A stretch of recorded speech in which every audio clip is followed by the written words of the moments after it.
let's go a little bit deeper and discuss ethics in early childhood education.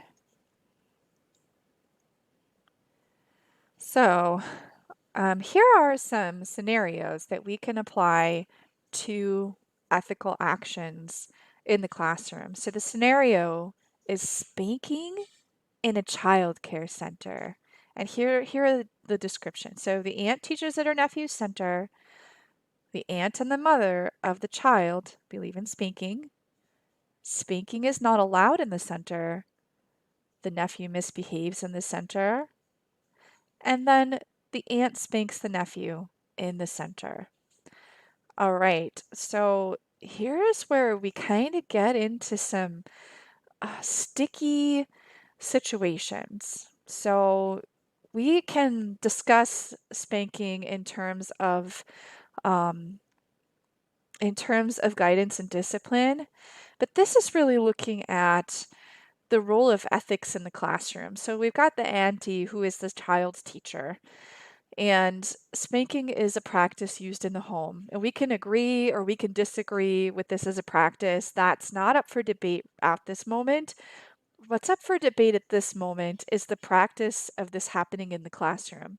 The key idea here is that spanking is not allowed in the center. And let's think about why. We, as a profession, have a code of ethical conduct. It offers guidelines for responsible behavior. It sets forth common basis for resolving the principal ethical dilemmas encountered in early care and education. And the primary focus is the daily practice with children and their families. And it's revised periodically, and the current revision is from 2005. And we are going to look at this together in just a little bit. But if we think about this particular scenario with the aunt, if we were to look at the Nyack Code of Ethics, we would find that this was an unethical practice. And as teachers, it's not up for us to judge a parenting practice. We can offer guidance and we can offer education to a parent.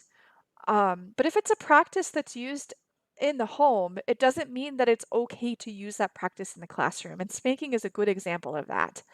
The same for timeout. If timeout is a practice that's used in the home, it doesn't mean that it's an ethical practice to use in the classroom.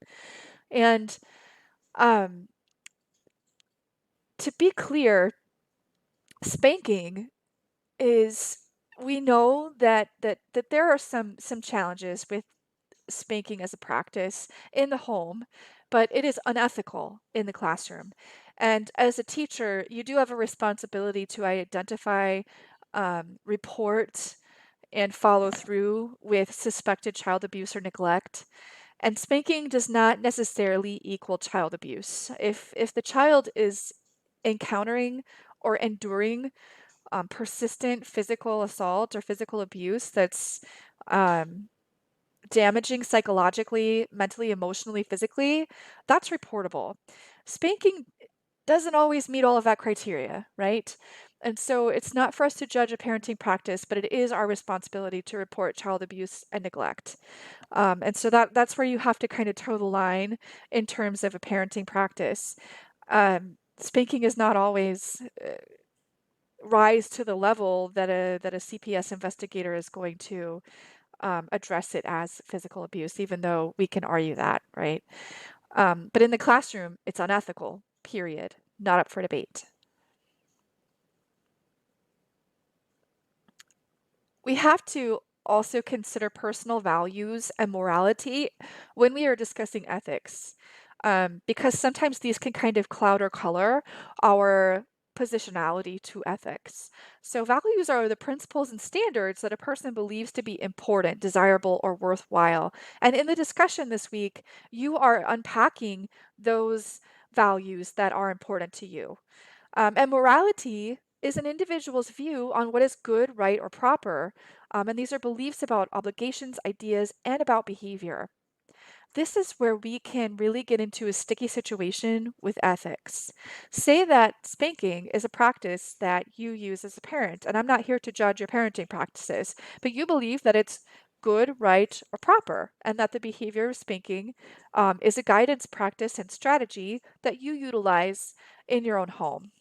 Somebody else believes that spanking is not good, is not right, is not proper, and believes that it is a behavior that is immoral.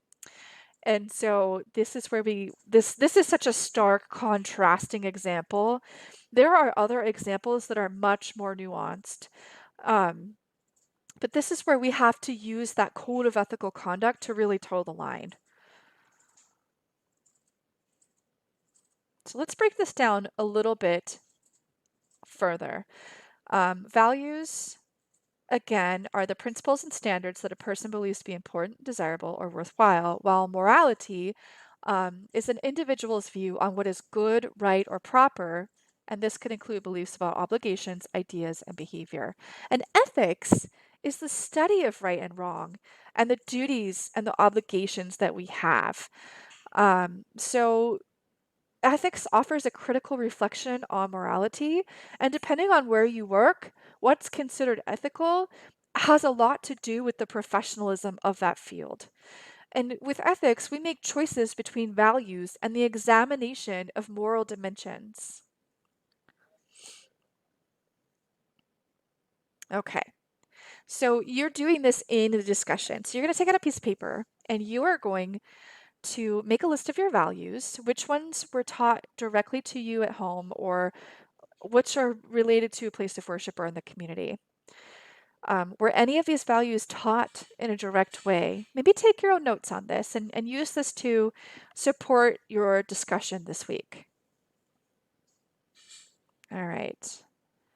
So let's dig into professional ethics. This is the moral commitments and standards of a profession. And this involves reflection that extends the personal morality practitioners bring to their work.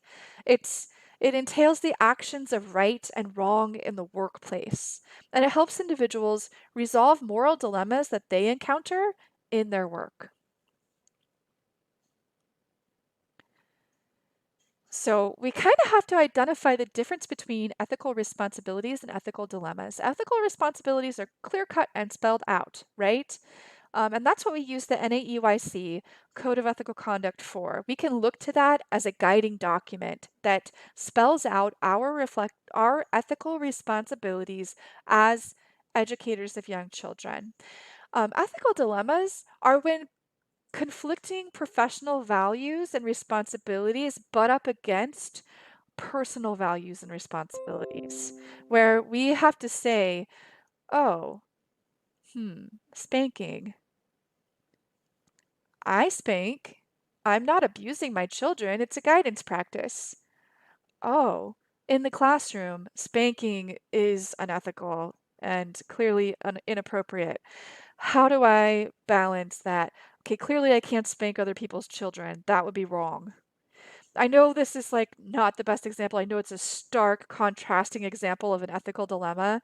And some of you are going to say this isn't a dilemma at all. It's just a practice that should not be that should not be a part of anyone's guidance strategies in home or otherwise.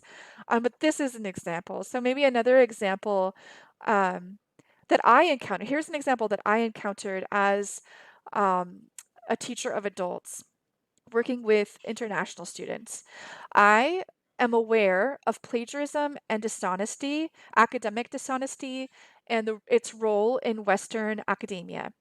And my very first year teaching, I was working with a group of international students, and this student had clearly copied and pasted an entire paper with very few citations and very few examples of critical thought on their part as the student.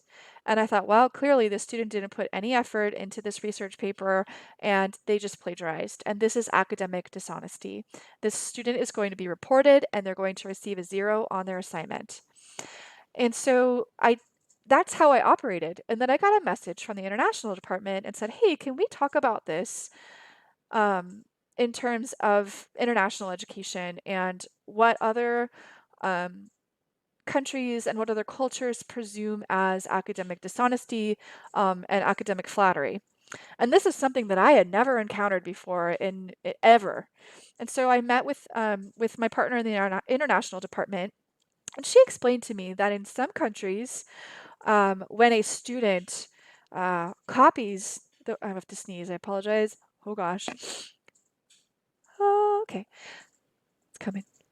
I apologize. Excuse me. Um, it's actually academic flattery and acceptable behavior. And the teacher in the international department was not saying it was okay.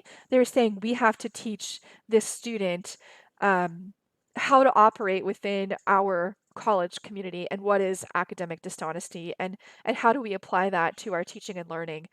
And so it was a broader conversation, and it took some teaching on both of our parts for the student to really understand critical thought, and that you can't that the goal isn't to just show what is out there in terms of research. It's to do your own research and to think critically about somebody else's work. And you know what, it turned out fine, but what was an ethical dilemma for me was really an ethical responsibility, and it was to teach the student the difference between academic flattery and academic dishonesty. Um, so that's another example.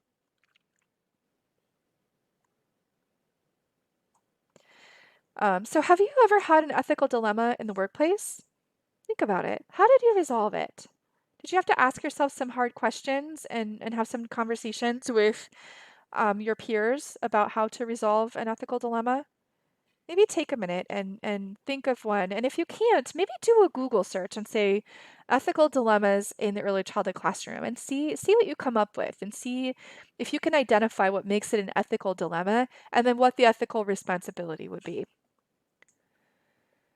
Okay, so as a field, as a profession, we use the NAEYC Code of Ethical Conduct. And if you don't recall, NAEYC stands for the National Association for the Education of Young Children. And it is a professional body that, it's not a governing body, but it's a professional organization that sets guidelines, positionality statements about best practice, and really is a guiding organization for what professionalism in the field of early childhood education really looks like. It sets core values. There's a conceptual framework. We look at ideals and reflect on the aspirations of practitioners.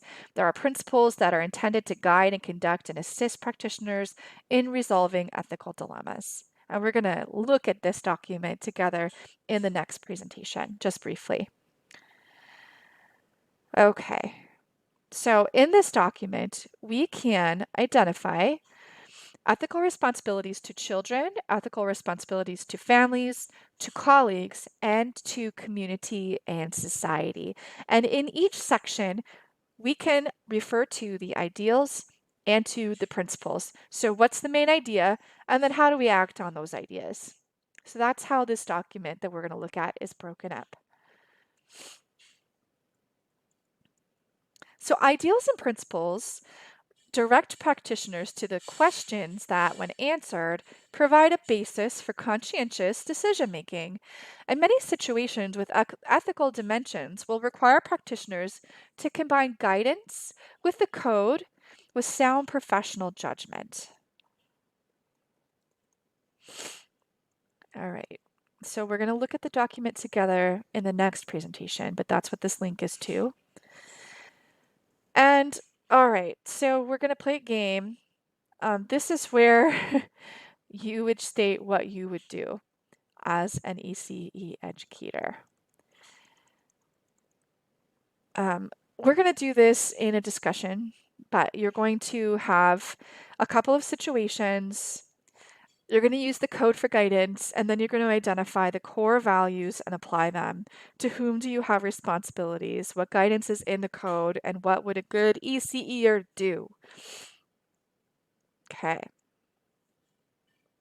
All right, we're going to stop here.